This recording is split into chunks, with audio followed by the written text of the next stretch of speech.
पिछले सेंचुरी की तरह ही इस सेंचुरी में भी ऐसे कई सारे कमाल के डिस्कवरीज और इन्वेंशंस हुए हैं जो कि दुनिया को आगे बदलने वाले हैं, लेकिन किसी ने उन पर ध्यान ही नहीं दिया क्योंकि हम तो इंस्टाग्राम में बिजी थे। सो इसीलिए आज का ये वीडियो उन्हीं ग्रेटेस्ट साइंटिफिक अचीवमेंट्स के नाम है जो इंसानी सभ्यता को नेक्स्ट लेवल पर लेकर जा रहे हैं। So let us start with the first big discovery, बड़े साइंटिफिक अचीवमेंट की तरफ, जो है नैनोबॉट्स। एक इंसानी शरीर काफी कॉम्प्लेक्स होता है। डॉक्टर्स कितने भी एक्सपीरियंस क्यों ना हो, कई ऐसी सर्जरीज होती है जिसमें कॉम्प्लिकेशंस को अवॉइड करना एक्सट्रीमली मुश्किल होता है। अब यार, इंसान तो इंसान ही ठहरे, गलती किसी से भी हो सकती है, और इसीलिए पिछले कई सालों से हमारे मेडिकल प्रोफेशनल्स को डेस्परेटली ऐसी टेक्नोलॉजी की जरूरत थी जो कि लीस्ट इन्वेजिव हो, यानी कि कम से कम चीर फाड़ करने की जरूरत पड़े, जिससे पेशेंट्स बीमारी से ज्यादा ट्रीटमेंट से ही डरने या उसे रिग्रेट करने पर मजबूर ना हो। और इसीलिए रिसेंटली साइंटिस्टों ने ऐसे नैनोबॉट्स बनाए जिन्हें बस अगर किसी ड्रग की तरह आपके शरीर में इंजेक्ट कर दिया जाए तो वो बिल्कुल टारगेटेड तरीके से पैरोटिड, थायराइड या कहीं के भी ट्यूमर्स हो, उन्हें बिना किसी कॉम्प्लेक्स सर्जरी के खत्म कर सकते हैं। So to all the cancer patients out there,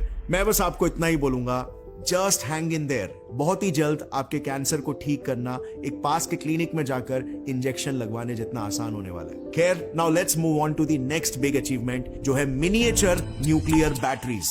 imagine करो एक फोन जिसे कभी भी चार्ज ही नहीं करना पड़े, एक रिमोट या घड़ी जिसका सेल कभी भी बदलने की जरूरत ही ना पड़े, और एक कैमरा जो आपके बेस्ट मोमेंट्स को कैप्चर करते वक्त बीच में ही अपना दम ना तोड़ दे। वेल, गेस व्हाट, अगले 4 से 5 सालों में यह एक्चुअली पॉसिबल हो सकता है। एक चाइनीज कंपनी है Beijing beta volt new energy technology limited करके, उन्होंने एक ऐसी न्यूक्लियर पावर्ड बैटरी बनाई है जो है तो किसी सिक्के जितनी छोटी, लेकिन वंस मैन्युफैक्चर्ड वो बिना किसी चार्जिंग या मेंटेनेंस के अगले 50 सालों तक आपके डिवाइसेस को चार्ज रख सकती है। बस हाल ही में ही वर्ल्ड न्यूक्लियर एसोसिएशन ने भी इसे अपने ऑफिशियल लिंक्डइन हैंडल पर प्रमोट किया था। Looking at which Beijing Betavolt people are positive, वो साल 2025 तक इन न्यूक्लियर पावर्ड बैटरीज को मार्केट में उतारना शुरू भी कर दें। जिस तरह की खबरें रिसेंटली सामने आ रही है, ऐसा लग रहा है कि सीक्रेटली क्लोनिंग की एक काफी फ्लरिशिंग इंडस्ट्री खड़ी हो चुकी है। क्लोनेड की सीईओ ब्रिगेट बॉयसेलियर का यह दावा है कि उन्होंने एटलीस्ट 20 ह्यूमन क्लोन्स ऑलरेडी बना लिए, और उनमें से पहली बेबी ईव दिसंबर 26, 2002 को पैदा भी हो चुकी। बट क्लोनिंग तो बैंड है, राइट? सो ये कैसे पॉसिबल हो रहा है? Well, it turns out that's just the half truth.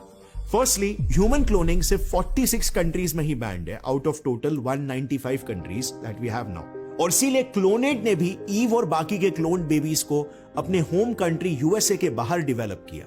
दूसरी बात, जिन 46 देशों ने इसे बैन किया है उसमें से भी ऑलमोस्ट सभी देशों में सिर्फ ह्यूमन क्लोनिंग बैंड है, एनिमल क्लोनिंग नहीं। यानी कि एनिमल्स पर क्लोनिंग के ट्रायल्स करके क्लोनिंग टेक्निक को पॉलिश करना जोरों शोरों से सभी देशों में चालू है। आज के तारीख में हम क्लोनिंग में इतने आगे बढ़ चुके हैं कि अगर ये बैन पूरी तरीके से हट जाए तो हम किसी भी इंसान का एक बिल्कुल डिट्टो कार्बन कॉपी, बिल्कुल क्लोन क्रिएट कर सकते हैं। इनफैक्ट शुरुआत में मैंने कोलंबिया यूनिवर्सिटी के जिन साइंटिस्टों की बात की थी जिन्होंने कैंसर पेशेंट का एक मिनिएचर क्लोन बनाया था, वेल, वो हमारी इसी ह्यूमन क्लोनिंग एबिलिटी को दर्शाता है। इस रिसर्च के लीड साइंटिस्ट प्रोफेसर गॉर्डाना वुंजुक नोवोकोविच और उनकी टीम ने सबसे पहले 4 सेपरेट कंपार्टमेंट्स में पेशेंट के हार्ट, बोन, लिवर और स्किन के टिश्यूज को ग्रो किए। फिर उन्हें आर्टिफिशियल ब्लड वेसल्स के जरिए कनेक्ट करके उनमें पेशेंट का ब्लड भी सर्कुलेट करवाया, और फिर उस पे anti cancer drug doxorubicin test करके रियल लाइफ ह्यूमन ट्रायल्स के साथ कंपेयर किया। रिजल्ट्स में आया कि वो मिनिएचर ऑर्गन सिस्टम बिल्कुल वैसे ही रिएक्ट कर रहा है जैसा डॉक्सोरूबिसिन के क्लिनिकल ट्रायल्स में